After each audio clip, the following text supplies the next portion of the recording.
Academy. I'm your host, Rodney G, aka You Talk Too Much. We've got a lot of good information on tonight's show. We have the UK interview, we have pedigree in pigeons, we have decon in pigeons, and we also have a video on how to inspect a pigeon all year round. We're going to be doing a lot of projects. If you want to reach out to me, Rodney G, my information is listed on the back of this video. If you have something unique that you would like to film and put on the show, just get in contact with me, Rodney G. And here's the show.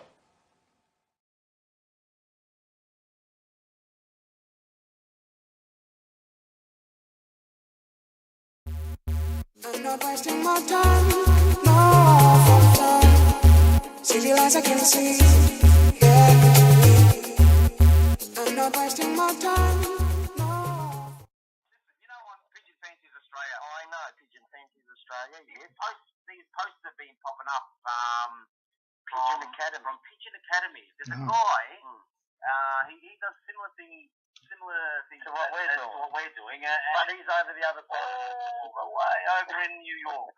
New York, the Big Apple. The Big Apple. Yep. Anyway, so I thought, you know what? How about we get this guy on? And I'd like to introduce. You've got him. I'd like to introduce Rodney Petty from New York, from Pigeon Academy. G'day, mate. How you going? Hey, good morning, guys. How you guys doing today?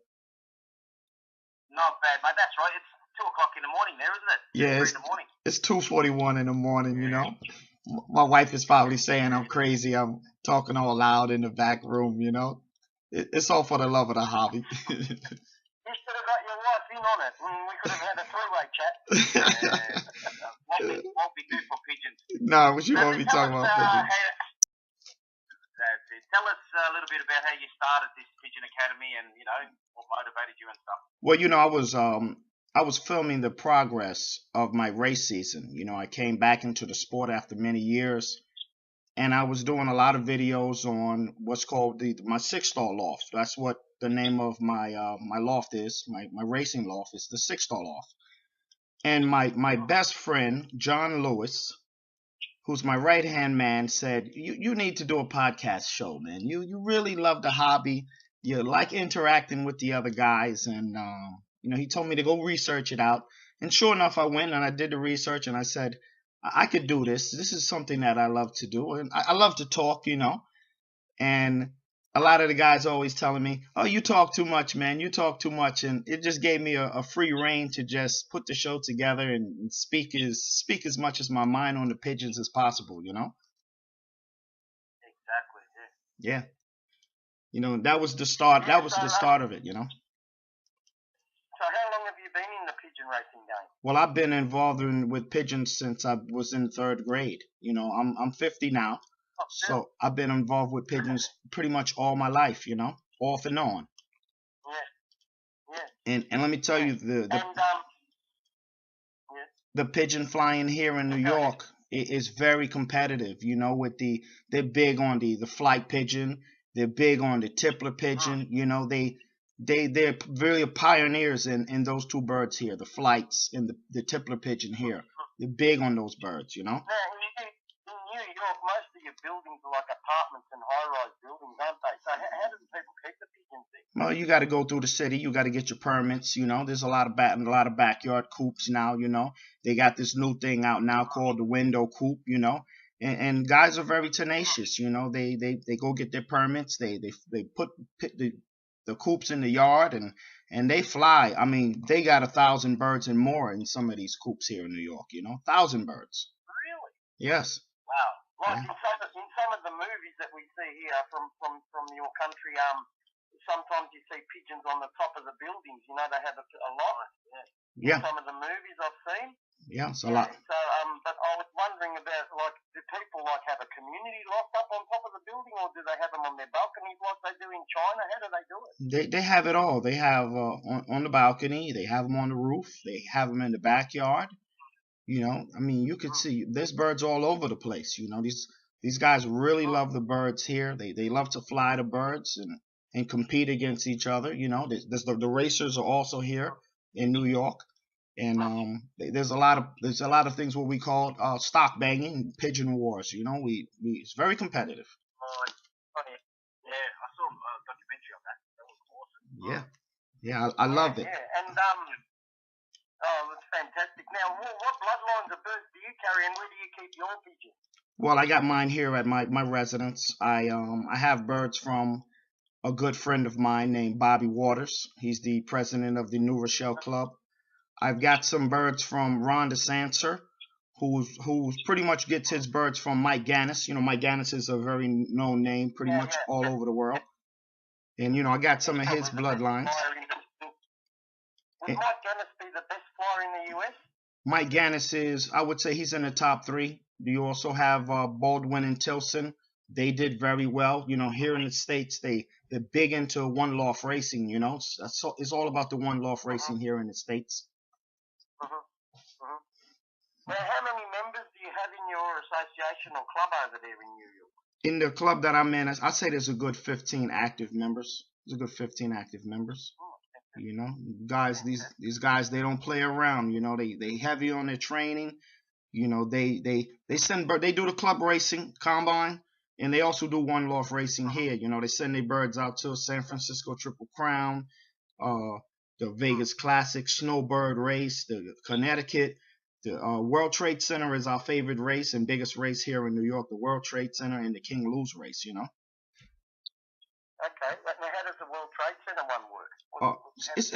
It's a one loft race, you know. So it's a fertility, as we say, band race, you know. And it's an excellent race. You got to have some really good birds to compete, because there's birds coming to that race from all over the place, you know, from overseas and everything. You know, it's very popular. Yeah. Listen. If some Australian flyers would be interested in sending birds over there, would it be possible? Yes, it would. It would. You just gotta reach out to them. I can probably give you guys the information on who to reach out to and who the handlers are, you know. There's a lot of people here in Australia that love one loft racing, and they send their birds everywhere. Like we've got a whole, there's a lot of syndicates in the South African race, Australian syndicates, that they send birds there every year to South Africa. Oh, yes. And getting Australian flyers interested in our American brothers, we send some birds over there, see how the Aussie birds compete against the American birds. Oh, yes, that would be great. Listen, I was thinking, waiting on the call, I said, you know, I gotta get me some birds going to the UK. You know, I want some of those trophies and some of that prize money from the UK. So hopefully I'll be sending some birds that way too, you know. Oh, yeah. Yeah. That'd be great. Yeah. Now, listen, tell us a bit about your Pigeon Academy. Like what do you talk about, and what kind of things do you present on there? Because you're only in your 4th show, aren't you? Six, is it? Yeah, I aired a show today. And it was a special on the Tippler pigeon.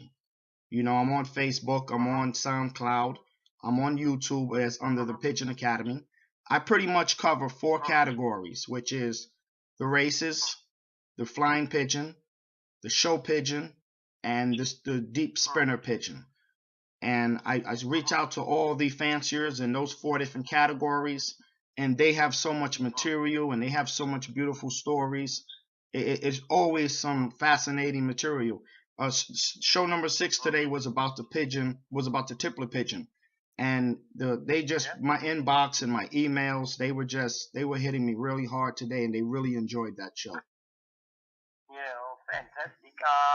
Now, if people in Australia want to find you, what's the easiest way to find you on the internet? Well, they can just go on Facebook and look up the Pigeon Academy. They can go on YouTube. I'm under the Pigeon Academy Show. They can also go to SoundCloud, and I'm there as the Pigeon Academy Show. And those are pretty much the 3 main bases that I'm using. Is social media. It's a beautiful thing. You basically broadcast your show over the internet, don't you? Exactly. Yes. So it's basically a podcast. And do you keep all the old shows in like an archival so people can go back and listen to them? Yes, I got on the Pigeon Academy Show on all of those sites. You can find all the shows. They're right there. It's easy access. I love the people to comment on the show, tell me their feedback. You know, I got a lot of projects that I'm working on now because so many people have called in and they want me to do fancier showcases on roller pigeons and owls and the Budapest, you know, which is becoming very popular. and I might have to expand. I might have to get me some staff like you guys have. I might have to get me some partners and stuff like that. Yeah, you'll need a correspondent in each state in America, man. Yeah, man, it's growing, because hey, listen, anybody could see the love of the hobby is there. I love the hobby. I love the camaraderie. I have a lot of respect for a gentleman's body of work. I really respect another man's body of work that he's done with his birds and the dedication. You could see it in another fancier's body of work, what they've done with their birds.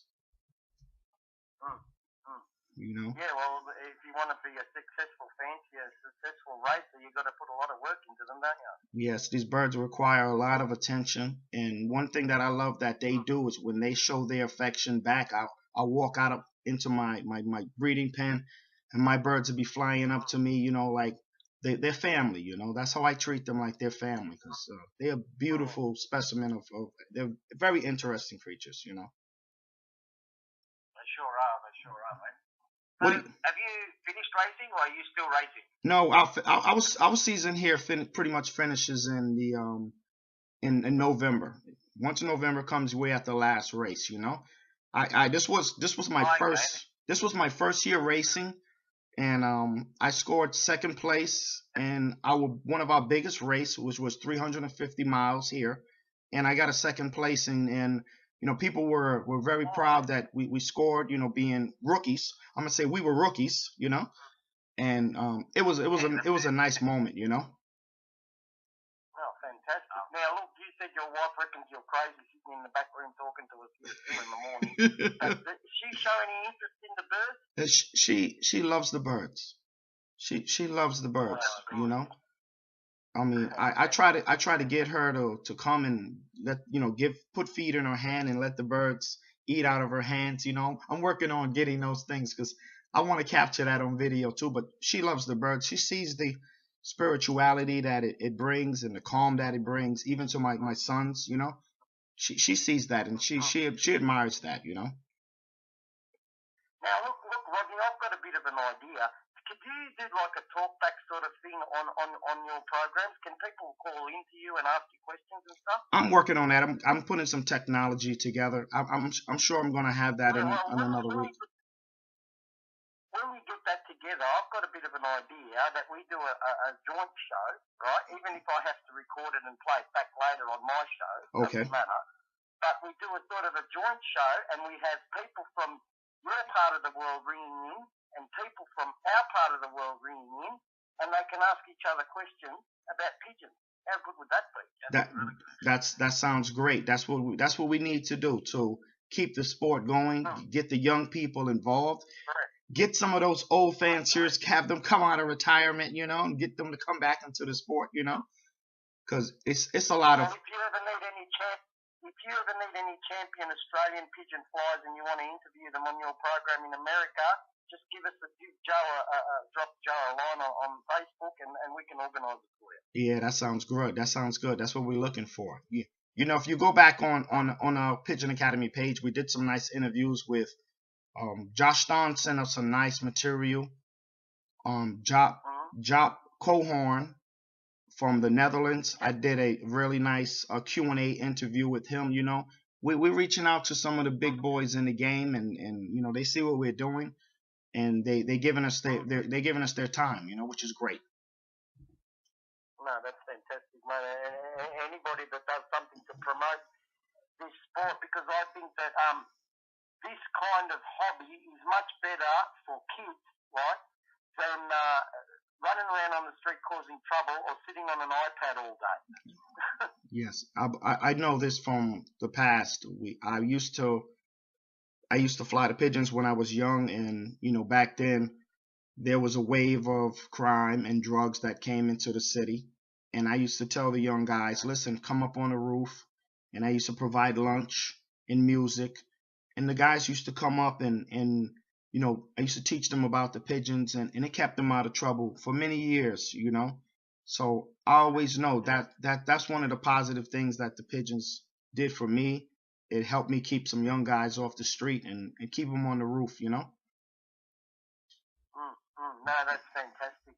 And it would probably make a lot of interest in New York with some of the guys that can't afford to do anything else. They can afford to keep a few birds and race them. Yeah. I'm trying to get some of the flying guys to come over to the race game.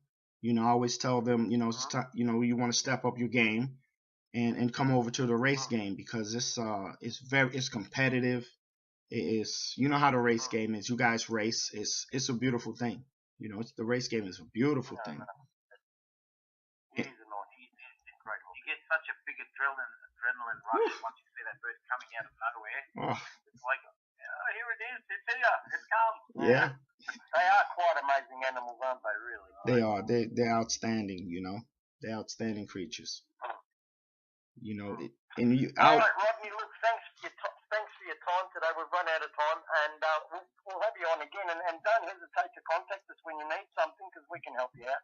It's to make the show even better. So, yeah, drop us a line whenever you need something. We're glad to help. Sure, man. We're gonna collaborate, man. You'll be hearing from me, man, and you'll be telling me too. You'll be saying, Rodney G, you talk too much, man. Well, keep up the good work at Pigeon Academy there, and we'll definitely talk in the future. Okay? All right, guys. Thank you. It's been a pleasure. All right, you go back to sleep because it's too early in the morning. And I think you're crazy. Go give your missus a cuddle, mate. No doubt. We'll do that. Bless. All right, mate. All right. All right. Good night. Good night. Bye-bye.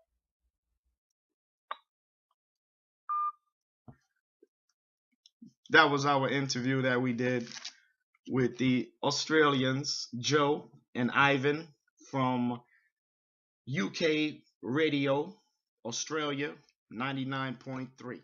And this has been the Pigeon Academy. I'm not wasting my time, no, from time. City lights I can see, yeah. I'm not wasting my time, no, from time. City lights I can see, yeah. I'm not wasting my time, no, from time. City lights I can see.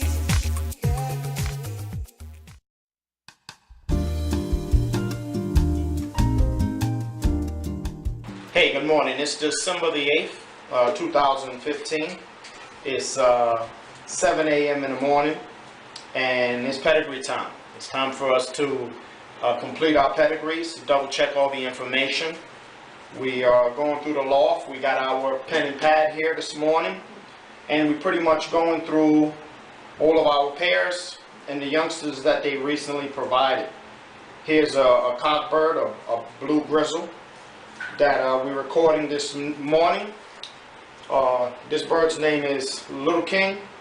This is 1321 ATU NPA band.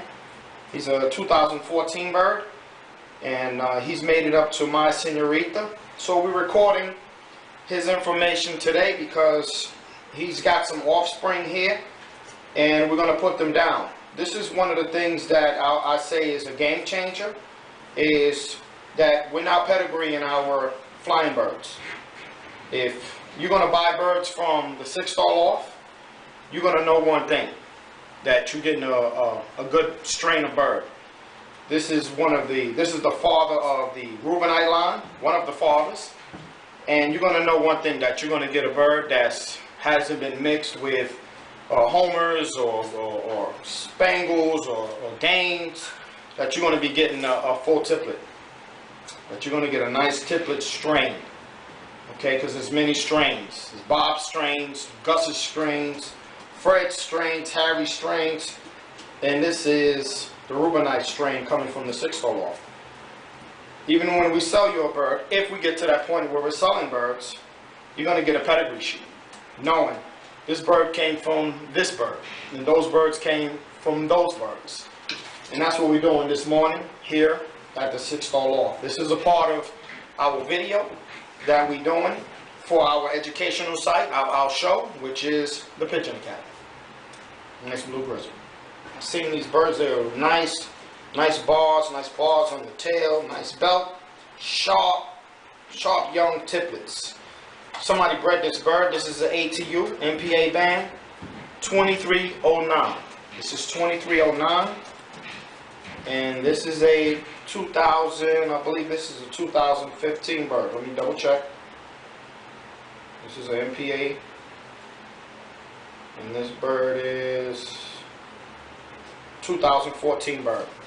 So if you bred this bird and it's on your chart, the bird is now here at the 6-star loft, being bred in with the Reubenites and the King's line. Very nice blue bark.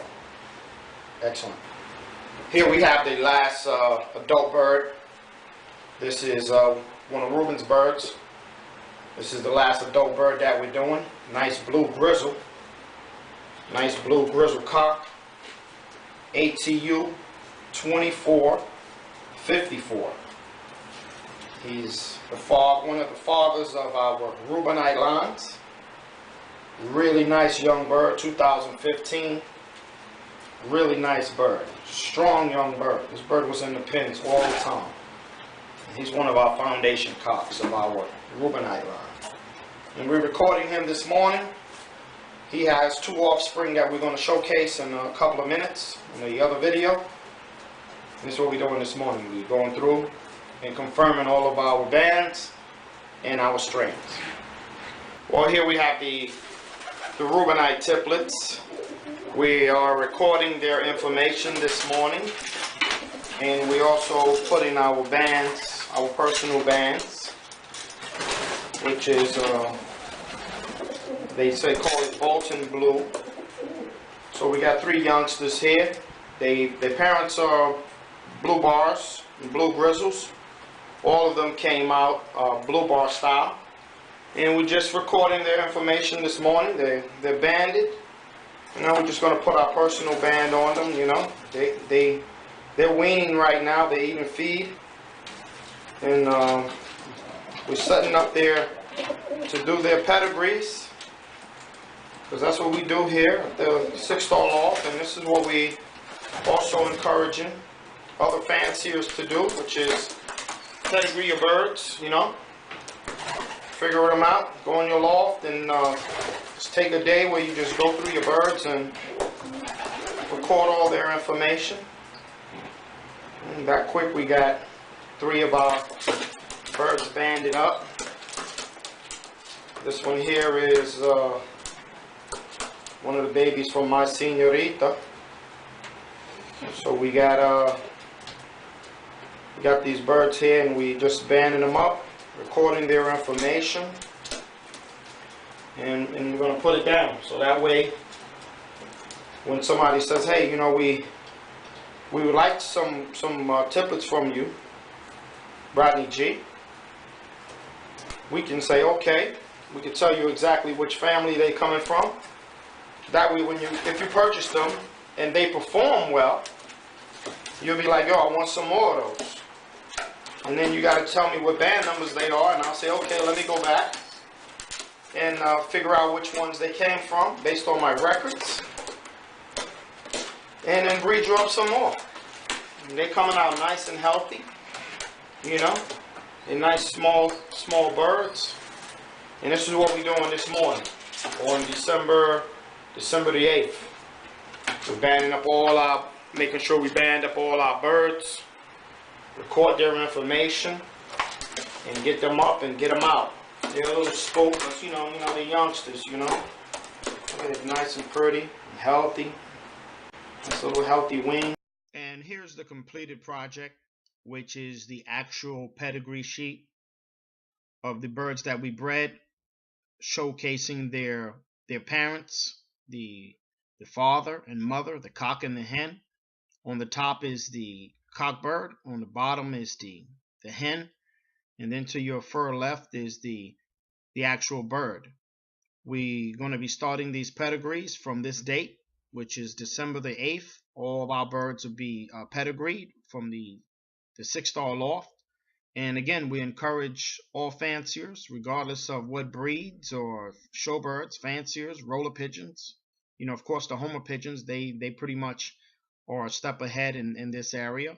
But I'm encouraging all fanciers to record their information and keep a good eye on breeding their birds and keeping their lines and their strains as pure as possible.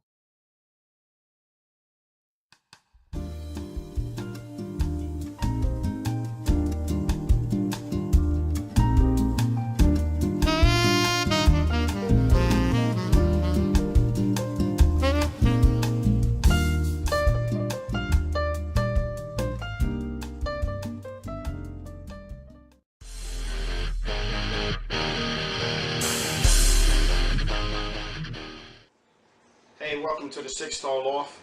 We're going to go over something today I think is critical for racers at this time of year that each racer should do with his birds. We got Black Diamond here. It's a nice hot summer day. Today is Tuesday, and what we're doing today is we're recording some information of the conditions of the bird. It's the start of another training week, and this is the information that I use here. Cameraman, can you zoom up on this? It just goes through, so the sheet that I made up goes through the band, the strain of the bird, hatch date, body type, and some important things is like the bird's body type and his weight. And we're going to go over his feathers, his primary flight feathers.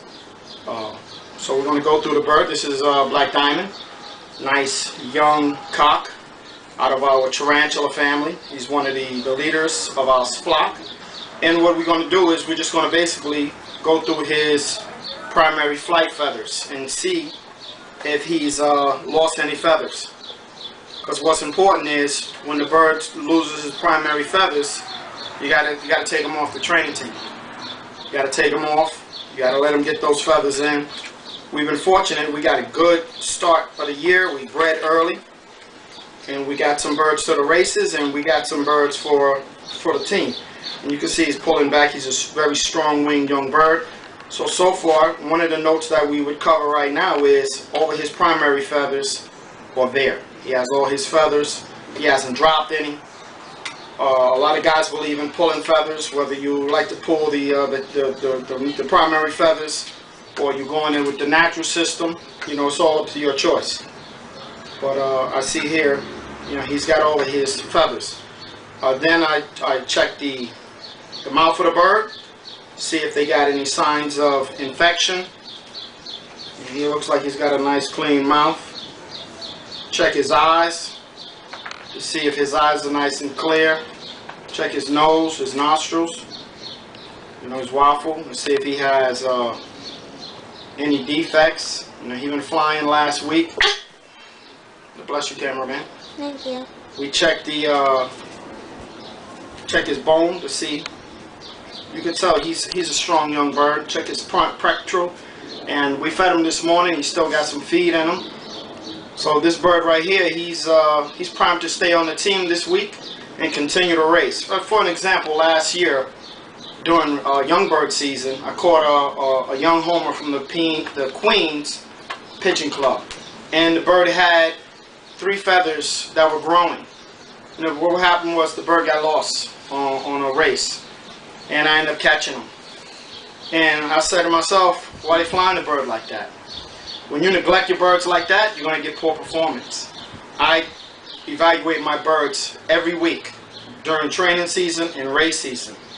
And that's all to make sure the birds are in perfect condition. It's all about having the right knowledge and having the right care. This is why I like to say small. You imagine trying to do this to 70 birds. It'll take you a couple of days. By then you'll miss a training session. You're behind in your program. I like to stay small. This way I can check each individual bird, check their tail feathers. And another thing that I do, I check the droppings. I check to see if their droppings are nice and firm, and make sure that their digestive system is in place. And that's pretty much what we're doing here on a Tuesday afternoon. We're evaluating the birds, and then we're going to put the information down on our book. 6-Star Loft.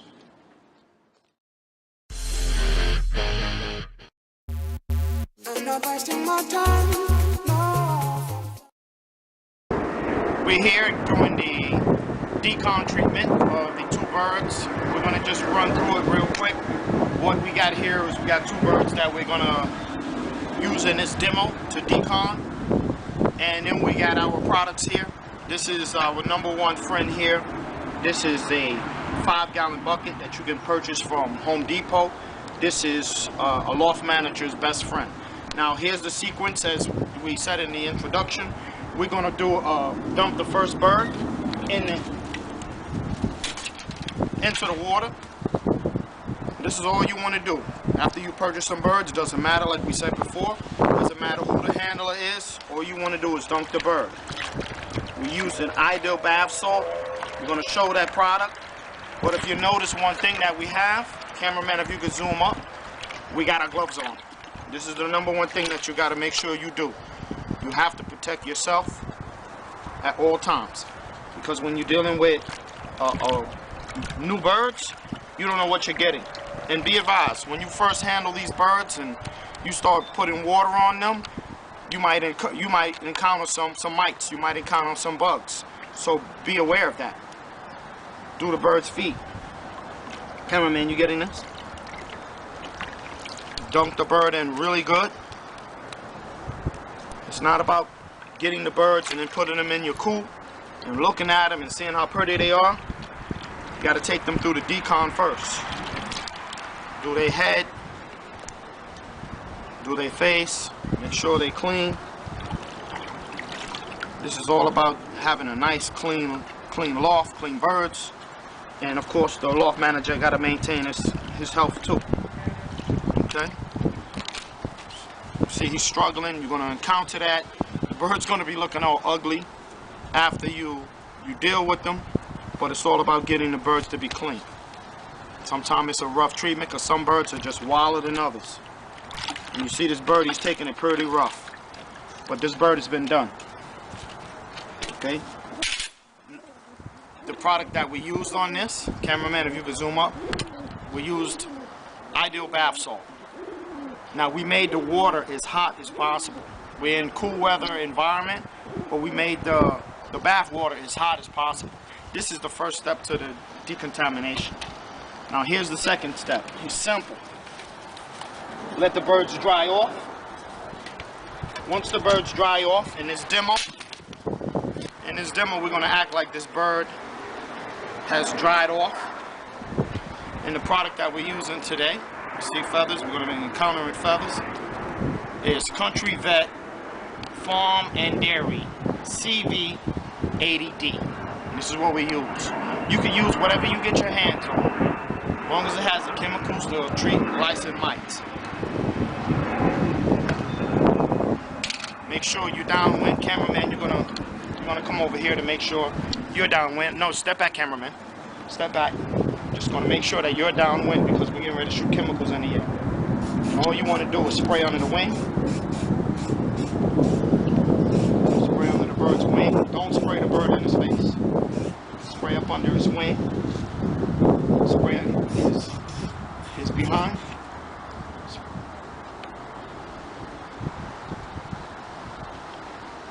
So you're going to encounter different things. The top came off, but that's all good. Spray the bird on his backside. Spray him in his neck area. Cameraman, you getting all this? Now this bird has been completely done. This is what you want to do with all the birds. Now make sure that you take out any food and water, because once you spray them with the spray contains chemicals. Always read the directions.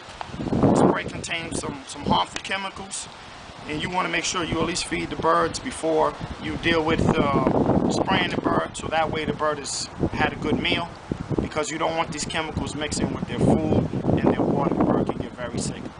This is phase 1 and phase 2 of the... We're back for phase 3, 4, and 5 of the decontamination part of the show. One of the things that we want to do, we already did a video to show that we attacked the external parts of the bird, which was we dumped the bird in Ideal Bath Salt. Once the bird dried off, we then sprayed the birds for lice and mites.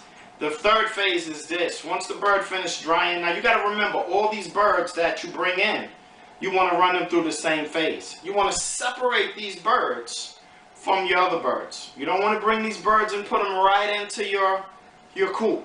You want to have a decontamination area or cleaning area. Now we're going to ready to go through phase 3. These are things that I've used, and these are things that other loft guys have wrote about, and they're highly recommended. One of the things you want to do is you want to treat the birds for canker. Now we use a basic canker treatment. Got Spartrix in it. You can get any canker treatment, whether it is for the water, whether it's for pills. I like using the pills because they're easy. You just pop them out and you put them down the bird's throat, and you go from there. After we do the bath and the spray, the next phase is treat them for canker. Treat the bird for canker right away. The phase after that is maybe a day after that. Treat the bird for worms. Now you want to start attacking the inner core of the bird. We already did the outside of the bird. Now we're going to start attacking the inside of the bird. Treat the bird for worms. After you've gone through treating the bird for canker, treating the bird for worms, you now want to mix him with really good probiotic. And what we use is, we use Primalac. I don't have the container for Primalac, so I keep my Primalac here. And this is a solution that I use real quick. And I'm going to show you how we mix it up. This is the actual holder that comes with the Primalac. And all you want to do is take a nice little scoop of this. That's all it takes, is a nice little scoop. Okay? You want to get a mixer. Okay? You want to get a nice mixer, add a little bit of water. And you want to dump that a little bit of Primalac in. The Primalac has got probiotics in it. This is for one-day use. Then you want to take some apple cider vinegar. This is a very good product. And all you want to use is just a capful. It's really strong. You're going to see the birds back off of it. And all you want to use is a capful. That's all you want to use. You want to use your Primalac. You want to use your apple cider vinegar. You then want to mix it up in a separate container. Get it nice and mixed up. Get it nice and mixed up. Again, we're dunking, spraying, treating for canker. We're going to treat for worms, all within a week's time. And then you finish the week off with your probiotics. You pour it into a watering container of this size. You pour it in, and you give it to your birds. You make enough for one day. The birds will get a nice treatment of Primalac. It's going to tighten up their digestive tract. It's going to push out any bacteria. It's also going to push out, help them release any worms or anything. You want to clean their system out.